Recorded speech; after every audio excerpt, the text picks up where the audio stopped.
Yeah, man. She's so rotten, she wants migrants picking cotton. We present to you Democratic Congresswoman Jasmine Crockett, who made this shocking argument why America needs immigrants. Roll it, Alfred. So I had to go around the country and educate people about what immigrants do for this country, or the fact that we are a country of immigrants. Right. The fact is, ain't none of y'all trying to go and farm right now. Okay, so I'm lying. Raise your hands. When the wheels fall off. You're not. We done picking cotton. We are. You can't pay us enough to find a plantation. Tyrus, I go to you for no particular reason. When Jasmine Crockett stepped onto the stage, she had no idea she was about to walk right into a verbal ambush. Wearing a smirk and clutching a scripted line, she believed she had everything under control. But Greg Gutfeld and Tyrus weren't there to play along. They came ready to dismantle her points the second she started talking. Greg fired off a strike so sharp it cut through like a hot knife, his biting sarcasm leaving the crowd gasping and laughing uncontrollably. Tyrus didn't wait for his turn either. He jumped in like a heavyweight fighter, delivering lines that knocked Crockett's credibility flat. This wasn't a debate. It was a takedown. She anticipated applause, but instead was hit with the harsh reality of live TV. Armed with polished phrases and flashy rhetoric, Crockett thought she could impress, but Gutfeld's ridicule sliced right through the shine, exposing an empty center. She tried to stand firm, then backpedaled, only to undo her own position entirely. At that point, Greg barely needed to say another word. Acted tough, then retreated, then erased her own argument altogether. Greg didn't need to speak. I'll take it from there, Gus. I'm going to explain to you what happened. Okay. Same thing that happened on this show. Yes. She got the job. That was the get the job voice. Remember when I first met you? Good evening, Gutfeld. Nice to meet you. It's a real pleasure to be here. Oh, cool. Once I got the job, look at what it is. Let's crack jokes. That's all it is. That's all it is. You know, just. Jasmine Crockett still conceals the meaning of Hot Wheels. The Texas Congresswoman still won't apologize over making fun of Texas Governor Abbott's disability. Here's what she said that kicked it off.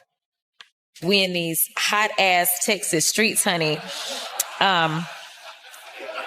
Y'all know we got Governor Hot Wheels down there. Come on now. Whoa. And the only thing hot about him is that he is a hot-ass mess, honey. So, Now, she claims that she wasn't talking about Abbott's wheelchair at all. Yet she's mentioned Abbott's wheels before. In 2022, she posted Beto's rolling around the state. Where's Abbott rolling to? Gutfeld simply lifted an eyebrow while Tyrus cracked his knuckles, signaling that the verbal clash was about to escalate. When Crockett leaned heavily into her justice for the people speech, Greg didn't even bother to respond. His silence alone carried more weight than a stack of rebuttals. Then Tyrus stepped in with cold precision, and the instant he spoke, Crockett visibly flinched, sensing what was coming. Blunt, rapid truth. He carved through her contradictions like a surgeon. One moment she pushed for reform, the next she was tweeting defund, and suddenly she was pleading for more police. It was a whirlwind of mixed messages, and they exposed every turn of it. Greg didn't bother debating. He laughed, and whenever she tried to sound serious, he cut her down with ruthless clarity, reminding everyone that slogans aren't solutions. The crowd quickly shifted. Her lines fell flat while theirs struck like thunder. She attempted to regain seriousness, but Gutfeld mocked her as if she were performing a late-night comedy skit rather than making a real argument, and the audience ate it up. Then came the breaking point. Her clumsy attempt to explain a past insult about Governor Abbott completely unraveled on live television. Greg and Tyrus pounced like predators sensing weakness, shredding her excuse as nonsense. Greg called it out instantly, and the look on her face revealed everything. She thought she was clever, but even the audience wasn't convinced. And Tyrus? He refused to ease up. Not for a moment. To get the job, you gotta leave the Negro at home and do the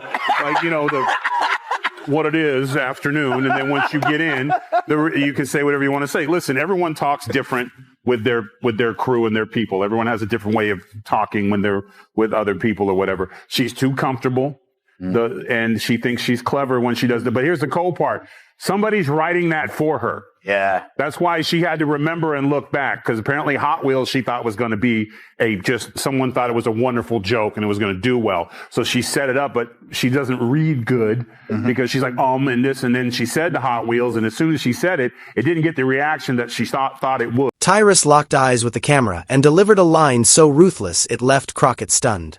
This wasn't just political pushback, it was a cultural knockout. He called her out for speaking one way behind closed doors and another way when the cameras were rolling, refusing to pull any punches. Someone's writing that for her, he said, and the audience erupted because it rang painfully true. Crockett tried to recover, scrambling back to her usual buzzwords, equity, empowerment, reform, but Greg dismissed them with a wave, sneering, "We've heard it all before." The blow landed hard. Every time she attempted to sound powerful, Gutfeld and Tyrus cut straight through, proving words were cheap and her speeches had no value. What started as a debate quickly turned into a roast, with Crockett squarely in the hot seat. She looked lost, reaching desperately for a way out. Then Tyrus shook his head and dropped the line that tore the room apart. "This makes me wish my mom had made different father choices." The studio exploded, and Crockett froze in silence louder than anything she had said all evening. When she tried to shift to law and order talking points, it was like watching someone stack a house of cards in the middle of a storm. She puffed up, backed down, and ultimately dismantled her own case. Greg didn't even have to speak. His smirk said more than words, but when he finally did, it landed like a cannon shot, exposing her contradictions with a single sentence that left her motionless. Tyrus followed with razor-sharp timing, pointing out how she wanted to look tough on crime but couldn't even define what crime was. The crowd roared while Crockett stumbled, searching for a comeback that never arrived. Every phrase about justice only revealed more cracks in her narrative. She tossed out shiny slogans, but Gutfeld and Tyrus weren't impressed. They hammered down until nothing was left. We done picking cotton. We are. You can't pay us enough to find a plantation. Tyrus, I go to you for no particular reason. Is she making any point there?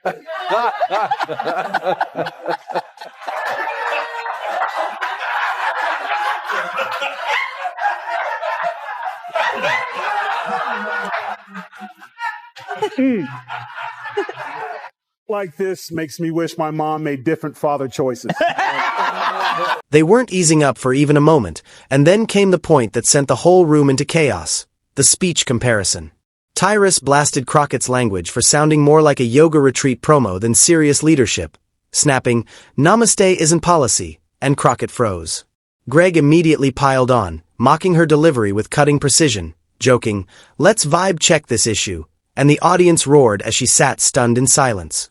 Just when she thought it couldn't get worse, they pulled up her legislative record, and it was a train wreck. Tyrus read out one failed bill after another. Loud, proud, and completely ineffective, summed up with, "Lots of noise, no action." Crockett tried to cut him off, but every word she muttered was met with sharper, funnier counterpunches. She circled back to her slogans, desperate for footing, but Greg knocked them down with razor wit, making it look effortless. Finally, she raised her voice in an attempt to take control, but instead of commanding respect, it only revealed how shaken she was. Her spark dimmed, and the spotlight made it worse. Then Tyrus hit again, this time with an icy jab at her obsession with social media. "You don't need a resume, you've got hashtags." The crowd erupted. Crockett tried defending her online brand, but Greg slid in with another brutal strike, great for clout, terrible for constituents. Boom. Direct hit. She tried to steer things back to her district, playing it safe, but Greg didn't let her off the hook, quipping, "Funny how your tweets say more than your policies." Then Tyrus folded his arms, leaned back, and dropped one of the hardest blows of the night. "You're more about looking busy than being useful." Her composure cracked, the room shifted, and everyone realized this wasn't a debate anymore. It was a public unraveling. Clinging to her last talking point, she tried to launch into community empowerment, but Greg ended it with a single eyebrow raise and the line that flattened it all buzz, no blueprint. It was a knockout, and Crockett looked like she'd just taken a hit straight to the gut. People write, this is why when white people write black slang, weird happens. Yeah. And this is what happens. Like, if I wanted to get ethnic on somebody, I wouldn't call Joe and be like, "Hey, Joe, write me some hood." No offense, Tyrus. I get right to it. Gee Willikers. That's not the guy. What? That doesn't sound like Joe Mackey? So, Dana, Governor Hot Wheels, she claims that it had nothing to do with the fact that he actually moves by wheels in a wheelchair, and he's good looking. Her cleanup was worse. That was one of the worst things I've ever seen. It was super dumb. So basically she's saying, I didn't do it. And even I did do it, though, we're the victims. Tyrus leaned in with calm precision and asked the question that shook the room. Where's the plan, Jasmine? You say a lot, you post a lot. But what do you actually deliver? Crockett tried to pivot again, insisting people just misunderstood her mission, but Greg wasn't buying it. No one's confused, he shot back. They're just tired of the performance. Then came the moment that cut the deepest. Greg compared her to a movie trailer that never becomes a film. You show up, give us a preview, then disappear when it's time to deliver. The crowd gasped, then erupted into applause. Crockett's eyes darted nervously. She no longer looked like a confident guest, but the unwilling star of a live ambush. And just when it seemed it couldn't go further, Tyrus dropped the body blow. You're all fire until the questions come. Then it's smoke. Crockett lowered her gaze as the crowd exploded again. She shifted in her chair, struggling to rebuild what was already in ruins, but her confidence was fractured and slipping fast. Every word she spoke now sounded like hollow, rehearsed damage control. Greg gave her no breathing room. When she tried one more emotional appeal about marginalized communities, he cut straight through, emotion doesn't erase incompetence. His words sliced like a scalpel. Then Tyrus leaned forward, not to argue but to issue a verdict. We've heard the words before, but we're still waiting for results. Crockett blinked quickly, clearly rattled, and when she tried to dismiss it all as personal attacks, Greg turned it against her. This isn't personal. This is accountability, and you're not used to it. As she scrambled to explain, Tyrus calmly interrupted with a line that froze her in place. Why does everything sound like a slogan audition? He tilted his head and delivered the final knockout. Where's the leadership?